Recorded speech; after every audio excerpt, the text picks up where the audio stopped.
Throughout the years, the Philippine economy has been in a constant range of development. In recent studies, according to the National Statistical Coordination Board, the Philippines had the fastest growing economy among Asian countries for the first quarter of 2013.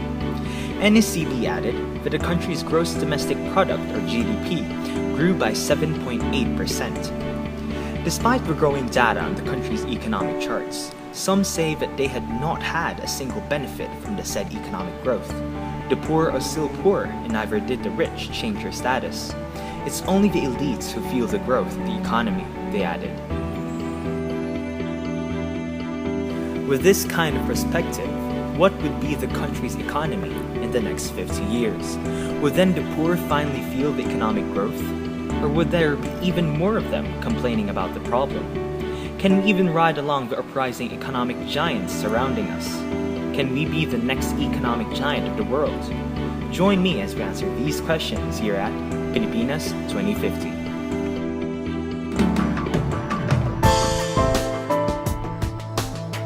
Siguro unat ang ekonomiya natin kung ano rin natin yung mga trap sa gobyerno. Ay, unlad. Kasi, dati kasi yung presidente natin, mas kurap kesa kay Big Fish, kay Noynoy. Hindi natin masasabi, di ba? Ano bang mangyayari? Sana! Kami na ang pagbabago na nangyayari. Kasi sa Palagera, may Ewan ko, unlad. Pero, now with the technology, we're using natural resources. Pwede tayong umunlad, depending on the people and the government. Tingin ko naman, depende sa tao, syempre. Hindi lang naman dapat sa president nakadepende. habang tinatagal, Baka buti lahat sa hali. Pero masabi kung talagang umigda dahil pwede pala mahirap to. parang wala naman nangyayari. Yan lang yun at talagang Kaya nakaunlaran na. Wala nangyari. Sa dito, baka sakali lang na hindi na nauunan sila to dahil kapay natin. Hindi maganda magkalakan. Ang mahirap, parang naghihirap. Bayanan, lalo lumayanan. Wala sa pulpo sinong presidente na nakaupo dyan, talagang walang mangyayari. Kailangan dyan, bawasan ng mga kurapot. Ayaw ang kawawa dito, taong bayan. Managawa sila yun, managawa niya. Palitan ang gobyerno. Sabi nga raw, wala raw pondo ang gobyerno. Kasi na po tayo pondo ng gobyerno. Nagtutuwa ko si Marcos ng panahon Selected students from the De La Salle College of St. Benilde conducted extensive research concerning the future economy of the Philippines. They were able to meet with people from different walks of life and conduct interviews with them. This is in order for them to balance out the weights from those who have lost their hope in the rise of the Philippine economy to those who have seen the economic growth of today as a beacon of success.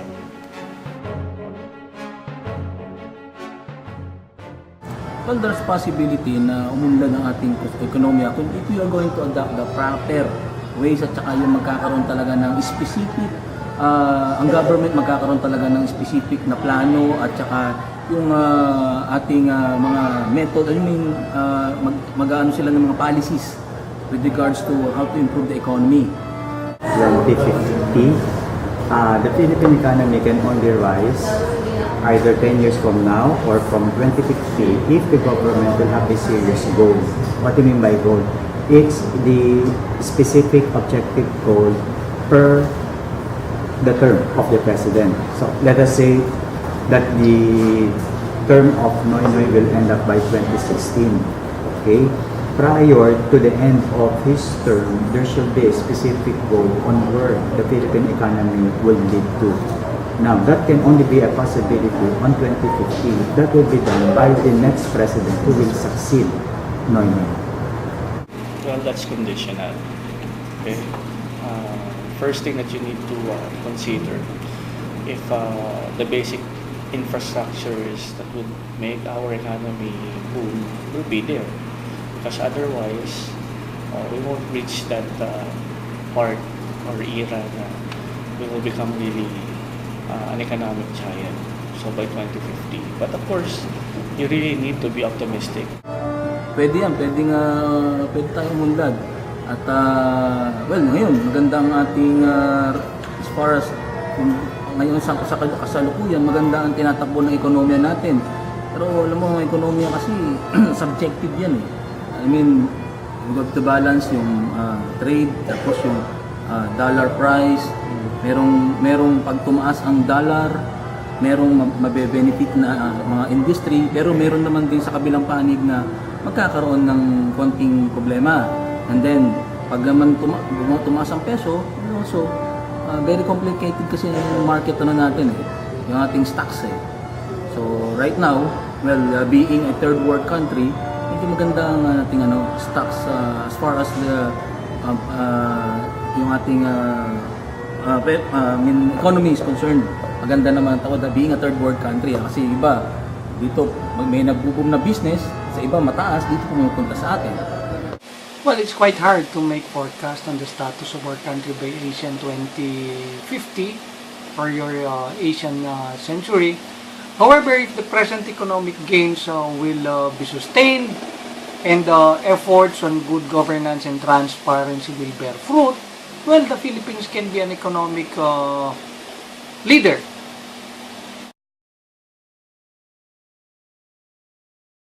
The president should focus more on trying to strengthen industries, okay?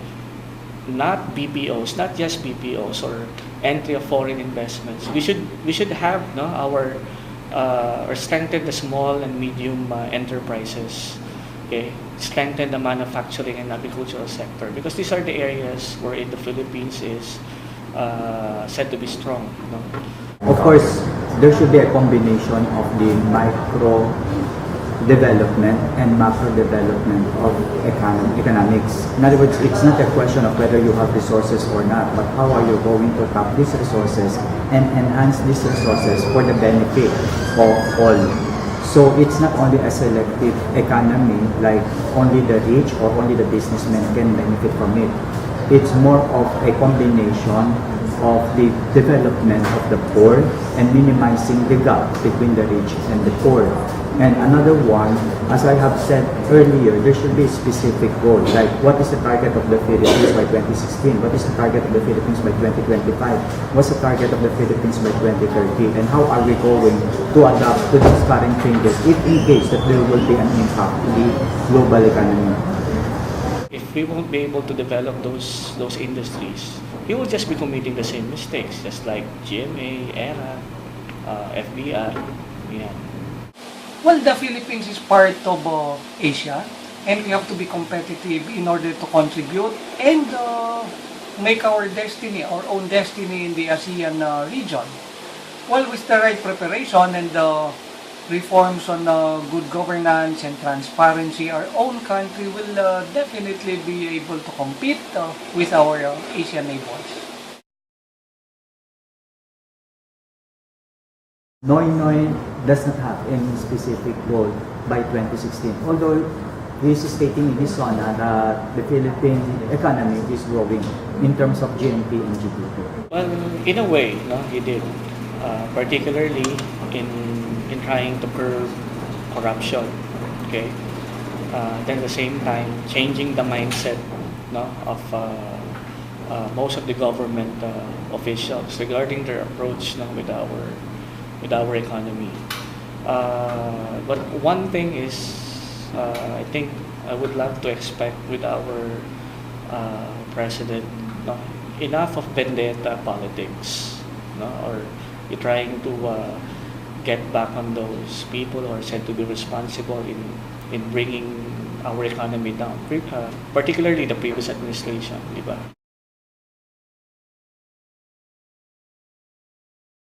I do not know if a lot of people will agree or if the economists would agree. But based on those people, I am referring to the president to the position. But based on those previous presidents who had prescribed a specific goal in terms of economy, it was Fidel Ramos.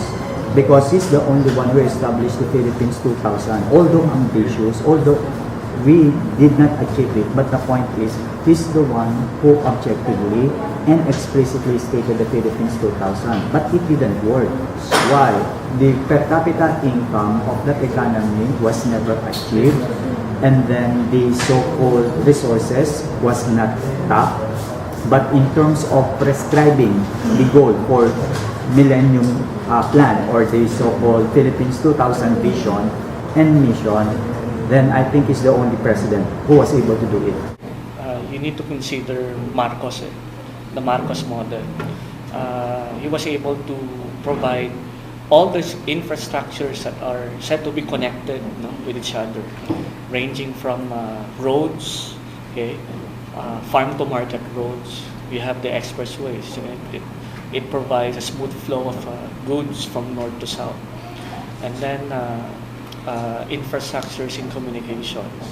Okay, you need this, no, in order for your businesses not to be divergent and at the same time able to answer the needs, no, of the consumers, the people. The next after Marcos, I would consider Ramos. Even though his administration is said to be corrupt, okay, at the later part of his administration, his economic advisors, okay, managed, no, to at least stabilize, no, our economy, especially during the time of the Asian financial crisis. Of course, number one is lack of planning. Number two is graft and corruption. Actually, those are the two major things. No? So, if the Philippine government will stop planning or will have, let us say, a lousy plan in terms of economic development or economic perspective, that can contribute.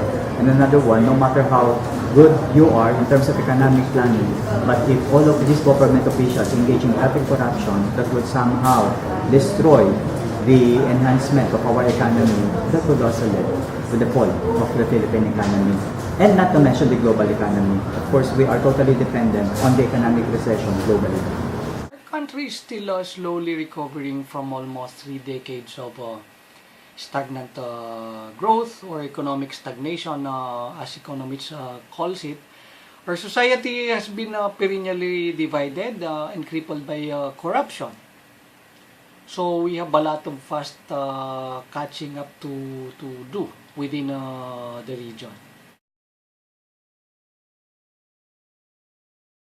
Ang mundong ito, kinakailangan upang maghari yung Antichrist, yung na pinipredict ng Bible, unang-una kinakailangan magkaroon ng oneness, mapag-isa niya yung buong mundo. In terms of religion, meron na tayo, nagsisimula na tayo, magkaroon tayo ng i-adapt yung mga ecumenical movement. Now, pangalawa, yung economy. Yan ang pangalawa dahil sa pagdating ng Panginoon, magkakaroon ng taghirap at kinakailangan, madalas, ang ekonomiya ang madalas yung bahagi para magkaroon ng para may world leader siya manguna at resolving yung problema sa ekonomiya. Actually, nangyayari na yan sa Europe. You know, one world, one currency. So sa Europe, meron tayong euro, kahit saan ka pumunta, pwede kang kasi ina-adapt na nila at hindi malayo na sa susunod na panahon mangyari yan. Actually, punta kasi iba't ibang mundo ngayon, dollar ang pinag-uusapan. If you carry the US dollar, okay yan, may kanya-kanyang palitan yan. Diba? So, hindi malayo yan pagdating ng panahon na mayroong isang currency lang tayo at nakaka-apekto yung mga prophecy sa Biblia.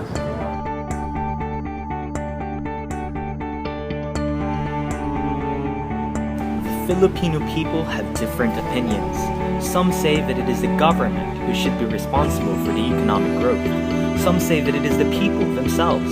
Until we finally concluded that the Philippine economy in 2050 will depend on our very selves. We need to lessen the gap between the rich and the poor so we can all together rise as a nation. We need to work together in order to achieve the economic growth that we all desire. We need to be the change. So my question is, are we united enough? Dream, believe, and achieve the economic success. Pilipino, kaya natin to.